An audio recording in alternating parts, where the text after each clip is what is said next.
ఆ నియోజకవర్గంలో ఫ్యాన్ గాలి వీయడం లేదు. అలా అని సైకిల్ పరుగు లేదు. గాజు గ్లాసు ఉన్న ఉనికిని కాపాడుకుంటూ ముందుకు వెళ్తోంది. అధికార పార్టీ నుండి సిట్టింగ్ సీటు ఖాయం చేసుకున్న గెలుపు నల్లేరుపై నడక కాదు. ప్రస్తుత ఎమ్మెల్యేకు ప్రత్యర్థి ఎవరు అన్నదే 2024లో గెలుపు ఓటముల డిసైడర్ కానుంది. ఆక్వా అడ్డాగా పేరున్న కైకలూరు కోటలో ఈసారి పాగా ఎవరిది అన్న అనిశ్చితి ఓటర్లో సైతం కొనసాగుతోంది.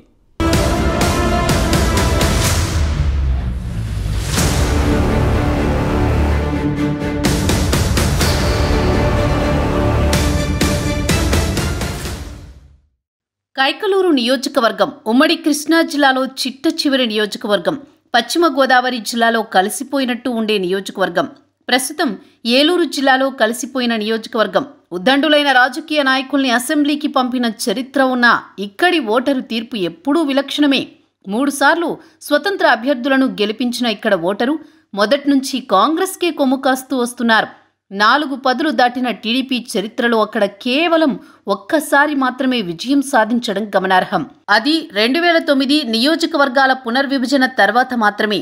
కాపు ఓటర్ల ప్రభావం ఎక్కువగా ఉండే కైకలూరును పీఆర్పీ కేవలం 1000 ఓట్ల తేడాతో చేజార్చుకుంది.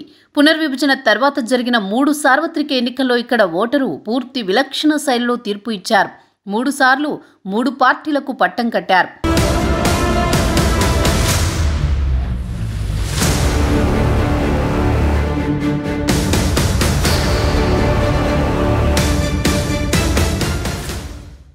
రెండు 2009 తర్వాత వరుసగా టీడీపీ, బీజేపీ, వైసీపీ అభ్యర్థులు కైకలూరు నుంచి అసెంబ్లీకి వెళ్లారు. ఈసారి గెలుపు ఎవరిది అనే విషయం పక్కన పెడితే ప్రత్యర్థులు ఎవరు అన్న అంశంలో కూడా ఇంకా స్పష్టత రాలేదు. గత ఎన్నికల్లో సీటు దక్కించుకోవడంతో పాటు భారీ మెజారిటీతో విజయం సాధించిన సిట్టింగ్ ఎమ్మెల్యే దూలం నాగేశ్వరరావుకి వైసీపీ నుంచి దాదాపు సీటు ఖాయమైంది.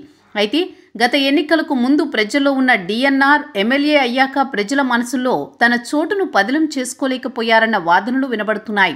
దీనికి తోడు పేదల ఇళ్ల పట్టాల స్థలాల కొనుగోళ్ల నుంచి మైనింగ్ వ్యవహారాల వరకు డిఎన్ఏ భారీ అవకతవకలకు పాల్పడ్డారన్న వాదనలను విపక్షాలు ప్రజల్లోకి తీసుకువెళ్లాయి.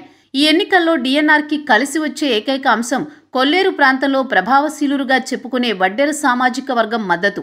గత ఎన్నికల్లో ప్రత్యర్థిగా ఉన్న ఆ వర్గానికి చెందిన జయమంగళ వెంకటరమణ ప్రస్తుతం వైసీపీ గూటికి చేరి ఎమ్మెల్సీ కూడా అయ్యారు. వడ్డీలను కట్టుబాటు పేరిట కట్టేసుకోవచ్చన్న ఆలోచనలో ఆయన ఉన్నారు.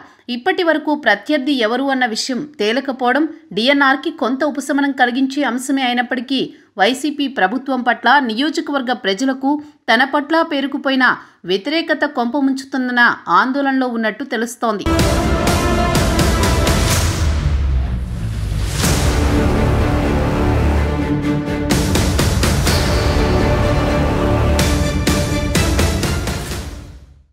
ఇక ప్రధాన ప్రతిపక్షం టీడీపీ ఈ నియోజకవర్గం మీద మొదటి నుంచి పెద్దగా దృష్టి సారించింది లేదు. మాజీ ఎమ్మెల్సీ కమ్మిలి విఠలరావుతోనే నెట్టుకొస్తోంది. అయితే ఈ మధ్య కాలంలో మాజీ పార్లమెంటు సభ్యుడు మాగంటి బాబుతో పాటు పెనుమత్స వెంకటేశ్వరరావు అలియాస్ వెంకట్రాజు తదితరులు కైకలూరు నియోజకవర్గంపై దృష్టి సారించడంతో సైకిల్కి కాస్త కదలిక వచ్చింది. మరోవైపు మాజీ మంత్రి కామినేని శ్రీనివాస్ కూడా జోరు పెంచారు. ప్రస్తుతం బీజేపీలో ఉన్న కామినేని జనసేన, టీడీపీ, బీజేపీలు కలిసి వెళితే ఖచ్చితంగా సీటు దక్కించుకోగలనన్న నమ్మకంతో ఉన్నారు.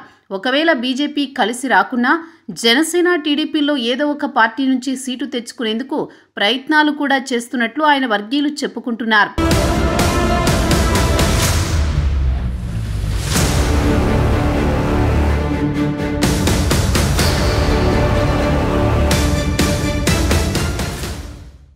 అయితే పొత్తులో కైకలూరు, జనసేన, టీడీపీ, బీజేపీలో ఎవరికి వస్తుందన్నది ఇంకా తేలాల్సి ఉంది. జనసేన పార్టీకి సీటు వస్తే అభ్యర్థి ఎవరు అన్నది కూడా చర్చ సాగుతోంది. గత ఎన్నికల్లో చివరి నిమిషంలో సీటు దక్కించుకున్న చార్టర్డ్ అకౌంటెంట్ బీవీ రావు అప్పటి నుంచి పార్టీ జెండా అజెండా మోస్తూ వస్తున్నారు.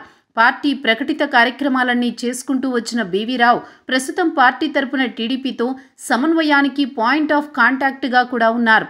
సీటు జనసేనకు కేటాయిస్తే అవకాశాలు తనకే మెరుగ్గా ఉంటాయన్న నమ్మకంతో ఉన్నారు. అంతేకాదు బలమైన యాదవ సామాజిక వర్గం ఓటు బ్యాంకు తనకు మాత్రమే కలిసి వస్తుందంటున్నారు.